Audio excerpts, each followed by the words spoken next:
ಸೋಮವಾರದ ದಿನ ಅಂತ ಹೇಳಿದ್ರೆ ಶಿವನಿಗೆ ಅತ್ಯಂತ ಪ್ರಿಯವಾದ ದಿನ, ಶ್ರೇಷ್ಠವಾದ ದಿನ ಅಂತ ಹೇಳಲಾಗುತ್ತೆ. ಅದೇ ರೀತಿ ಕಾರ್ತಿಕ ಮಾಸವು ಕೂಡ ಬಹಳ ವಿಶೇಷವಾದ ಮಾಸ, ಹೌದಲ್ವಾ? ಅದರಲ್ಲೂ ಕಾರ್ತಿಕ ಮಾಸದಲ್ಲಿ ಬರುವಂತಹ ಸೋಮವಾರ ಅಂದರೆ ಕಾರ್ತಿಕ ಸೋಮವಾರಕ್ಕೆ ಅದರದ್ದೇ ಆದ ವಿಶೇಷತೆಗಳಿರುತ್ತೆ. ಹಾಗಾದರೆ ಆ ಒಂದು ಕಾರ್ತಿಕ ಸೋಮವಾರದ ದಿನ ನಾವು ಯಾವ ರೀತಿ ಶಿವನ ಆರಾಧನೆ ಮಾಡಬೇಕು, ಹಾಗೆ ಅದಕ್ಕೆ ಯಾವ ರೀತಿಯ ನೈವೇದ್ಯವನ್ನು ಅರ್ಪಿಸಬೇಕು, ದೇವಸ್ಥಾನದಲ್ಲಿ ಹೋಗಿ ಪೂಜೆ ಮಾಡಬೇಕಾ ಅಥವಾ ಮನೆಯಲ್ಲೇ ಪೂಜೆ ಮಾಡಬಹುದಾ, ಹಾಗೆ ಯಾವ ಮಂತ್ರವನ್ನು ಜಪಿಸಬೇಕು, ಹಾಗೆ ಯಾವ ಒಂದು ಹೂವನ್ನು ನಾವು ಈ ಒಂದು ಶಿವನಿಗೆ ಅರ್ಪಣೆ ಮಾಡಬೇಕು, ಇವೆಲ್ಲ ಪೂರ್ತಿ ಡೀಟೇಲ್ಸನ್ನ ನಾನು ಈ ವಿಡಿಯೋದಲ್ಲಿ ಹಾಕಿದ್ದೀನಿ. ವಿಡಿಯೋನ ಎಲ್ಲೂ ಸ್ಕಿಪ್ ಮಾಡದೆ ಪೂರ್ತಿಯಾಗಿ ಕೊನೆ ತನಕ ನೋಡ್ತಾ ಹೋಗಿ. ಮೊದಲನೇ ವಿಚಾರ ಏನು ಅಂತ ಹೇಳಿದ್ರೆ, ಕಾರ್ತಿಕ ಸೋಮವಾರದ ದಿನ ನಾವು ಮನೆಯಲ್ಲಿ ಪೂಜೆ ಮಾಡೋದು ಕೂಡ ಬಹಳ ಶ್ರೇಷ್ಠವಾಗಿರುತ್ತೆ. ಅಂದಿನ ದಿನ ಬೆಳಗ್ಗೆ ಬೇಗ ಎದ್ದು ತಲೆಗೆ ಸ್ನಾನವನ್ನು ಮಾಡಿಕೊಂಡು ಆ ನಂತರ ಮನೆಯಲ್ಲಿ ನಿತ್ಯ ದೇವರಿಗೆ ಏನು ಪೂಜೆ ಮಾಡ್ತೀವಿ ನಾವು ಪ್ರತಿನಿತ್ಯ, ನಮ್ಮ ಕುಲದೇವರಾಗಿರ್ಬೋದು, ಮನೆ ದೇವರಾಗಿರ್ಬೋದು, ಹಾಗೆ ಮೊದಲಿಗೆ ಗಣಪತಿ ಆಗಿರ್ಬೋದು, ಇದೆಲ್ಲದರ ಪೂಜೆಯನ್ನು ಮುಖ್ಯವಾಗಿ ಮನೆಯಲ್ಲಿ ಮುಗಿಸ್ಕೋಬೇಕು.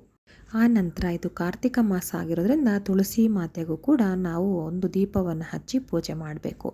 ಆ ನಂತರ ಮನೆಯಲ್ಲಿ ಒಂದು ವಿಶೇಷ ಪೂಜೆ ಮಾಡಬೇಕಾಗತ್ತೆ.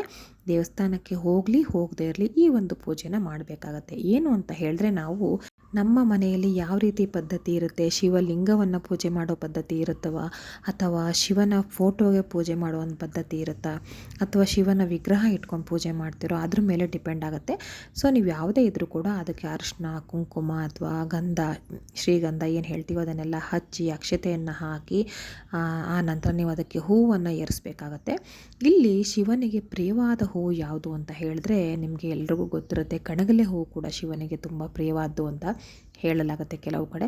ಹಾಗೆ ಎಕ್ಕೆಯ ಹೂವು, ಎಕ್ಕದ ಹೂವು ಅಂತ ಏನು ಹೇಳ್ತಾರೆ, ಅದು ಕೂಡ ಬಹಳ ಪ್ರಿಯವಾದ ಹೂವು ಈ ಒಂದು ಶಿವನಿಗೆ. ಹಾಗೆ ದತ್ತೂರಿ ಹೂವು ಅಂತ ಬರುತ್ತೆ, ಅದರ ಹೂವು ಕೂಡ ಶಿವನಿಗೆ ಬಹಳನೇ ಪ್ರಿಯವಾದ ಹೂವು. ಹಾಗೆ ಎಲ್ಲದಕ್ಕಿಂತ ಮುಖ್ಯವಾಗಿ ಬಿಲ್ಪತ್ರೆ ಅಂತ ಹೇಳಿದ್ರೆ ಶಿವನಿಗೆ ಅತ್ಯಂತ ಪ್ರಿಯವಾದ್ದು. ಹಾಗೆ ನಮ್ಮ ಇಷ್ಟಾರ್ಥಗಳೆಲ್ಲ ಈಡೇರಬೇಕಂತ ಹೇಳಿದ್ರೆ ಈ ಬಿಲ್ವಪತ್ರೆಯನ್ನು ಹಾಕೋದ್ರಿಂದ ಬಹಳನೇ ಶ್ರೇಷ್ಠ ಅಂತ ಹೇಳಲಾಗುತ್ತೆ. ಇವೆಲ್ಲವನ್ನು ನೀವು ದೇವರಿಗೆ ಏರಿಸ್ತಾ ಹೋಗಬೇಕಾಗತ್ತೆ. ಆ ನಂತರ ಊದಿನ ಕಡ್ಡಿಯನ್ನು ಹಚ್ಚಿ ಧೂಪ ದೀಪಾದಿಗಳನ್ನು ಇದಕ್ಕೆ ನಾವು ಹಚ್ಚಿ ಇಡಬೇಕಾಗತ್ತೆ. ದೀಪವನ್ನು ನೀವು ತುಪ್ಪದ ದೀಪ ಹಚ್ಚೋದ್ರಿಂದ ಬಹಳ ಶ್ರೇಷ್ಠ ಅಂತ ಹೇಳ್ತಾರೆ. ನಮಗೆ ದುಷ್ಟಶಕ್ತಿಗಳಿಂದ ಏನಾದರೂ ಕಾಟ ಇತ್ತು ಅಂತ ಹೇಳಿದ್ರೆ ಆ ಒಂದು ಸಮಸ್ಯೆನ ಕೂಡ ಪರಿಹಾರ ಮಾಡ್ತಾರೆ ಈ ಒಂದು ತುಪ್ಪದ ದೀಪವನ್ನು ಹಚ್ಚೋದ್ರಿಂದ.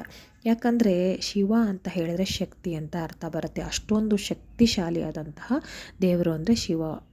ಹಾಗೆ ಯಾವುದೇ ರೀತಿ ನಮಗೆ ಭಯ ಆಗ್ತಾ ಇದ್ದರೆ, ಒಂದು ಕೆಟ್ಟ ಸ್ವಪ್ನಗಳು ಬೀಳ್ತಾ ಇದ್ದರೆ, ಎಲ್ಲದಕ್ಕೂ ನಾವು ಈ ರೀತಿಯ ಒಂದು ಪೂಜೆ ಮಾಡೋದ್ರಿಂದ, ಶಿವನ ಆರಾಧನೆ ಮಾಡೋದ್ರಿಂದ, ಶಿವನಾಮವನ್ನು ಜಪ ಮಾಡೋದ್ರಿಂದ ಆ ಒಂದು ಸಮಸ್ಯೆಯಿಂದ ಕೂಡ ನಾವು ಪಾರಾಗಬಹುದು. ಇನ್ನು ನೈವೇದ್ಯದ ವಿಚಾರ ಅಂತ ಬಂದರೆ, ಗೋಧಿ ಹಿಟ್ಟನ್ನ ಬಳಸ್ಕೊಂಡು ಯಾವುದೇ ರೀತಿ ಸಿಹಿ ತಿಂಡಿಯನ್ನು ಮಾಡಿ ನಾವು ಶಿವನಿಗೆ ನೈವೇದ್ಯವನ್ನು ಮಾಡಬಹುದು. ಆಮೇಲೆ ನೀವು ಶಿವನ ಅಷ್ಟೋತ್ತರ ಏನಿರುತ್ತೆ ಅಥವಾ ಸಹಸ್ರನಾಮ ಏನಿರುತ್ತೆ ಅದೆಲ್ಲವನ್ನು ನೀವು ಮನೆಯಲ್ಲಿ ಓದಬಹುದು. ಇನ್ನು ನೀವು ಸಂಜೆಯ ಹೊತ್ತಿನಲ್ಲಿ ದೇವಸ್ಥಾನಕ್ಕೆ ಹೋಗಬೇಕು ಅಂತಂದರೆ ಅಲ್ಲೂ ಕೂಡ ಹೋಗಿ ಪೂಜೆಯನ್ನು ಮಾಡಿಸ್ಬಹುದು. ಅಥವಾ ನೀವು ಬೆಳಗ್ಗೆ ಕೂಡ ದೇವಸ್ಥಾನಗಳಿಗೆ, ಅಂದರೆ ಶಿವ ದೇವಾಲಯ ಅಂತ ಏನು ಹೇಳ್ತೀವಿ, ನಿಮ್ಮ ಮನೆ ಸುತ್ತಮುತ್ತ ಇದ್ದರೆ ಅಲ್ಲಿ ಹೋಗ್ಬೋದು. ಅಥವಾ ವಿಶೇಷ ಒಂದು ಶಕ್ತಿ ಇರುವಂತಹ ಶಿವನ ದೇವಸ್ಥಾನಗಳಿಂದ ಶಿವನ ದೇವಾಲಯಗಳಿಗೆ ನೀವು ಭೇಟಿ ಕೊಡ್ಬೋದು. ಅಲ್ಲಿ ರುದ್ರಾಭಿಷೇಕವನ್ನು ಮಾಡಿಸೋದ್ರಿಂದ ತುಂಬಾ ಒಳ್ಳೆಯದಾಗುತ್ತೆ. ನಮ್ಮ ಕುಟುಂಬಕ್ಕೆ ಒಂದು ರಕ್ಷೆ ಸಿಕ್ಕತ್ತೆ ಅಂತ ಹೇಳ್ಬೋದು. ಹಾಗೆ ದೇವರು ಕೂಡ ಸಂತೃಪ್ತಿಗೊಳ್ತಾರೆ ಅಂತ ಹೇಳ್ಬೋದು. ನೀವು ಮನೆಯಲ್ಲೇ ರುದ್ರಾಭಿಷೇಕ ಮಾಡಿಸ್ಬೇಕಂತ ಹೇಳಿದ್ರೆ ಮೊದಲೇ ನೀವು ಪುರೋಹಿತರಿಗೆ ಹೇಳಿ ಇಟ್ಟರೆ ಅವ್ರು ಬರ್ತಾರೆ. ಏನೇನು ಬೇಕೋ ತಯಾರಿ ಎಲ್ಲ ಮಾಡಿಕೊಂಡು ಮನೆಯಲ್ಲೂ ಕೂಡ ರುದ್ರಾಭಿಷೇಕ ಮಾಡ್ಬೋದು. ಮನೆಯಲ್ಲಿ ರುದ್ರಾಭಿಷೇಕ ಮಾಡೋದ್ರಿಂದ ಏನಪ್ಪ ಒಂದು ಒಳ್ಳೆಯ ಪಾಯಿಂಟ್ ಅಂತ ಹೇಳಿದ್ರೆ, ಮನೆಯಲ್ಲೇ ಒಂದು ಪಾಸಿಟಿವ್ ಎನರ್ಜಿ ಕ್ರಿಯೇಟ್ ಆಗುತ್ತೆ. ಒಂದು ನಮಗೆ ಗೊತ್ತಿಲ್ಲದಂಗೆ ಒಂದು ದೈವಿಕ ಕಳೆ ನಮ್ಮ ಮನೆಯಲ್ಲಿ ಬರುತ್ತೆ. ಹಾಗೆ ಯಾವುದೇ ರೀತಿ ಒಂದು ಆರೋಗ್ಯ ಸಮಸ್ಯೆಯಿಂದ ಬಳಲ್ತಾ ಇದ್ದರೆ ಅಥವಾ ದುಸ್ವಪ್ನಗಳು ಈ ರೀತಿ ಒಂದೇನೋ ಕೆಟ್ಟದ್ದಾಗ್ತಿದ್ರೆ ಅದೆಲ್ಲದಕ್ಕೂ ಪರಿಹಾರ ಸಿಕ್ಕತ್ತೆ. ಹಾಗೆ ನಾವು ಅಪಮೃತ್ಯು ಎಲ್ಲ ಏನಿರುತ್ತೆ ಅದರಿಂದ ಕೂಡ ನಾವು ಪಾರಾಗಬಹುದು. ಕೆಲವರು ಜಾತಕದಲ್ಲಿ ಮೊದಲೇ ಗೊತ್ತಾಗುತ್ತೆ, ನೆಕ್ಸ್ಟ್ ಯಾವುದೋ ಒಂದು ಟೈಮಲ್ಲಿ ಅಪಮೃತ್ಯು ಒಂದು ಭಯ ಇದೆ, ಅಥವಾ ಯಾವುದೋ ಒಂದು ಈ ರೀತಿ ಒಂದು ನಮ್ಮ ಜೀವಕ್ಕೆ ಭಯ ಇದೆ, ಅಥವಾ ಏನೋ ಒಂದು ದೋಷಗಳಿದೆ ಅಂತ ಅಂದಾಗ, ಅದರಲ್ಲೂ ಪ್ರಾಣಕ್ಕೆ ತೊಂದರೆ ಇದೆ ಅಂತ ಏನಾದರೂ ಬಂದಿದೆ ಅಂತ ಹೇಳಿದ್ರೆ ಖಂಡಿತವಾಗಿ ಈ ಒಂದು ರುದ್ರಾಭಿಷೇಕ ದೇವಸ್ಥಾನದಲ್ಲಾದರೂ ಹೋಗಿ ನೀವು ಭಾಗವಹಿಸಬಹುದು. ಅದರ ತೀರ್ಥ ಪ್ರಸಾದವನ್ನು ತಗೋಬೋದು. ಅಥವಾ ಮನೆಯಲ್ಲೂ ಕೂಡ ನೀವೊಂದು ಈ ಒಂದು ರುದ್ರಾಭಿಷೇಕ ಮಾಡೋದ್ರಿಂದ ಅದಕ್ಕೆಲ್ಲವೂ ಪರಿಹಾರ ಸಿಕ್ಕತ್ತೆ ಅಂತ ಹೇಳಲಾಗುತ್ತೆ. ಹಾಗೆಯೇ ನೀವು ದೇವಸ್ಥಾನಕ್ಕೆ ಹೋಗ್ತಾ ಇದ್ದೀರಾ ಬೆಳಗ್ಗೆ ಅಥವಾ ಸಂಜೆ ಅಂತ ಹೇಳಿದ್ರೆ ಕೆಲವೊಂದು ವಸ್ತುಗಳನ್ನು ತಗೊಂಡು ಹೋಗಬೇಕಾಗತ್ತೆ. ಅದೇನೇನು ಅಂತ ಪೂರ್ತಿಯಾಗಿ ಹೇಳ್ತಾ ಹೋಗ್ತೀನಿ. ಅಲ್ಲಿ ರುದ್ರಾಭಿಷೇಕ ಹೇಗೋ ಆಗ್ತಾ ಇರುತ್ತೆ, ಅದರಲ್ಲೂ ಕಾರ್ತಿಕ ಸೋಮವಾರ ಆಗ್ತಿರುತ್ತೆ ಅಂದರೆ ತುಂಬಾ ಶ್ರೇಷ್ಠ. ಹಾಗಾಗಿ ನೀವು ಹಸಿ ಹಾಲನ್ನು ತೆಗೆದುಕೊಂಡು ಹೋಗಿ ಅಲ್ಲಿ ಆ ಹಾಲನ್ನು ಲಿಂಗಕ್ಕೆ ಅಭಿಷೇಕಕ್ಕೆ ಅಂತ ಉಪಯೋಗಿಸ್ಕೊಳ್ತಾರೆ. ಬಹಳ ಬೇಗನೆ ಹೋಗಿ ಕೊಡಿ, ಆಗ ಅದು ಉಪಯೋಗಕ್ಕೆ ಬರುತ್ತೆ. ಹಾಗೆ ನೀವು ಹೋಗುವಾಗ ಎಕ್ಕದ ಹೂಗಳನ್ನ ತಗೊಂಡು ಹೋಗೋದನ್ನು ಮರಿಬೇಡಿ, ಅದು ತುಂಬಾ ಶ್ರೇಷ್ಠವಾದದ್ದು. ಹಾಗೆ ಬಿಲ್ವಪತ್ರೆ ಸಿಕ್ಕಿದ್ರೆ ಅದನ್ನು ಕೂಡ ತಗೊಂಡು ಹೋಗಿ, ಅಥವಾ ದತ್ತೂರಿ ಹೂವು ಅಂತ ಏನು ಹೇಳ್ತೀವಿ ಆ ಹೂವು ಸಿಕ್ಕರೆ ಇನ್ನೂ ಶ್ರೇಷ್ಠ, ಅದನ್ನು ಕೂಡ ತಗೊಂಡು ಹೋಗಿ. ಹಾಗೆ ನೀವು ಮನೆಯಲ್ಲಿ ಬೆಲ್ಲದ ದೀಪವನ್ನು ತಯಾರು ಮಾಡ್ಕೊಂಡು ಹೋಗಿ ಈ ರೀತಿ ಒಂದು ಅಚ್ಚು ಬೆಲ್ಲಕ್ಕೆ ಮಧ್ಯದಲ್ಲಿ ತುಪ್ಪವನ್ನು ಹಾಕಿ ಬತ್ತಿ ಇಟ್ಟು ಅದನ್ನು ಅಲ್ಲಿ ತಗೊಂಡು ಹೋಗಬೇಕಾಗತ್ತೆ ದೇವಸ್ಥಾನಕ್ಕೆ.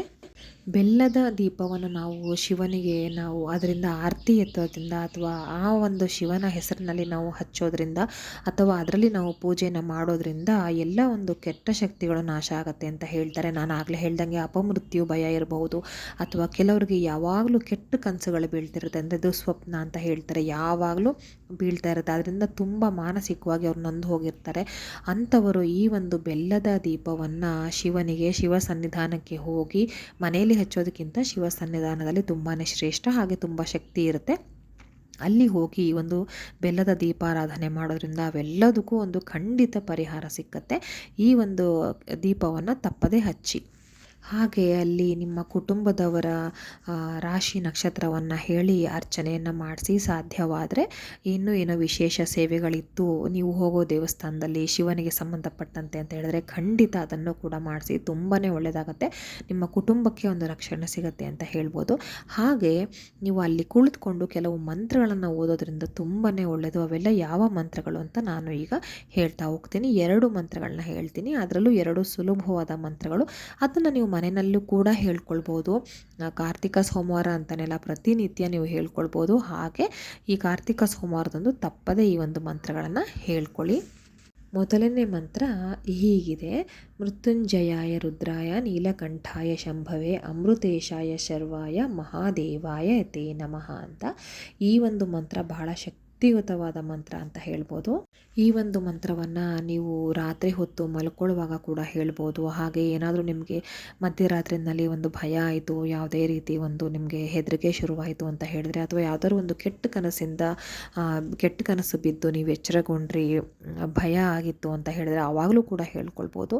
ಹಾಗೆ ದಿನನಿತ್ಯ ಈ ಒಂದು ಸ್ತೋತ್ರವನ್ನು ಪಠಿಸಿ, ತುಂಬ ಒಳ್ಳೆಯದಾಗುತ್ತೆ. ಹಾಗೆ ನಿಮ್ಮ ಮನೆಯಲ್ಲಿರೋ ಮಕ್ಕಳಿಗೂ ಕೂಡ ಇದನ್ನು ಹೇಳ್ಕೊಡಿ, ಪುಟ್ಟ ಮಕ್ಕಳಿಗೂ ಕೂಡ ಹೇಳ್ಕೊಡಿ. ಇನ್ನು ಈಗ ಮಾತು ಕಲಿತಾ ಇರೋ ಮಕ್ಕಳಿಗೂ ಕೂಡ ಹೇಳ್ಕೊಡಿ. ಆ ಒಂದು ಪುಟ್ಟ ಮಕ್ಕಳ ಬಾಯಲ್ಲಿ ಈ ಒಂದು ರೀತಿ ಶಕ್ತಿಯುತವಾದ ಮಂತ್ರ ಬರೋದ್ರಿಂದ ಆ ಮಕ್ಕಳಿಗೂ ಕೂಡ ರಕ್ಷೆ ಸಿಕ್ಕತ್ತೆ ಅಂತ ಹೇಳಲಾಗುತ್ತೆ.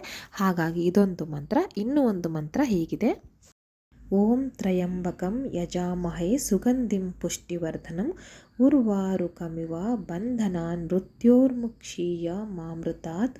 ಓಂ ತ್ರಯಂಬಕಂ ಯಜಾಮಹೇ ಸುಗಂಧಿಂ ಪುಷ್ಟಿವರ್ಧನಂ ಊರ್ವಾರುಕಮಿವ ಬಂಧನಾನ್ ಮೃತ್ಯೋರ್ಮುಕ್ಷೀಯ ಮಾಮೃತಾತ್. ಈ ಒಂದು ಶ್ಲೋಕವನ್ನು 108 ಬಾರಿ ಪಠನೆ ಮಾಡೋದ್ರಿಂದ ತುಂಬಾ ಒಳ್ಳೆಯದಾಗುತ್ತೆ. ನಮ್ಮ ದೇಹ ರಕ್ಷಣೆ ಆಗಬೇಕು, ಹಾಗೆ ನಮ್ಮ ಕುಟುಂಬಕ್ಕೆ ರಕ್ಷೆ ಸಿಗಬೇಕು, ಹಾಗೆ ನಮಗೆ ನಮ್ಮ ರಕ್ಷಣೆಗೆ ಅಂತ ಹೇಳಿದ್ರೆ ಇದನ್ನು ಖಂಡಿತವಾಗಿ 108 ಸತಿ ನೀವು ಪಠನೆಯನ್ನು ಮಾಡಬಹುದು. ಮನೆಯಲ್ಲೂ ಕೂಡ ನೀವು ಈ ಒಂದು ಮಂತ್ರವನ್ನು ಪಠಿಸ್ಬೋದು, ಅಥವಾ ದೇವಸ್ಥಾನದಲ್ಲಿ ಹೋಗಿ ಕೂಡ ನೀವು ಈ ಒಂದು ಮಂತ್ರವನ್ನು ಪಠಿಸ್ಬೋದು. ಈಗ ಗೊತ್ತಾಯ್ತಲ್ಲ, ಕಾರ್ತಿಕ ಸೋಮವಾರದ ದಿನ ಶಿವನ ಆರಾಧನೆಯನ್ನು ನಾವು ಹೇಗೆಲ್ಲ ನಾವು ಮಾಡಬೇಕು, ಅದರಿಂದ ನಮಗೆ ಏನೆಲ್ಲ ಒಳ್ಳೆಯದಾಗತ್ತೆ ಅಂತ. ಸೊ 3ನೇ ಕಾರ್ತಿಕ ಸೋಮವಾರ ಇದೇ 18ನೇ ತಾರೀಕು ನವೆಂಬರ್ನಲ್ಲಿ ಬಂದಿದೆ. ಅದನ್ನು ನಾನು ಹೇಳಿದ ರೀತಿಯಲ್ಲಿ ಮನೆಯಲ್ಲಿ ಹಾಗೆ ದೇವಸ್ಥಾನದಲ್ಲಿ 2 ಕಡೆ ಕೂಡ ಆಚರಣೆಯನ್ನು ಮಾಡಲಿ. ಎಲ್ರಿಗೂ ಒಳ್ಳೆಯದಾಗಲಿ.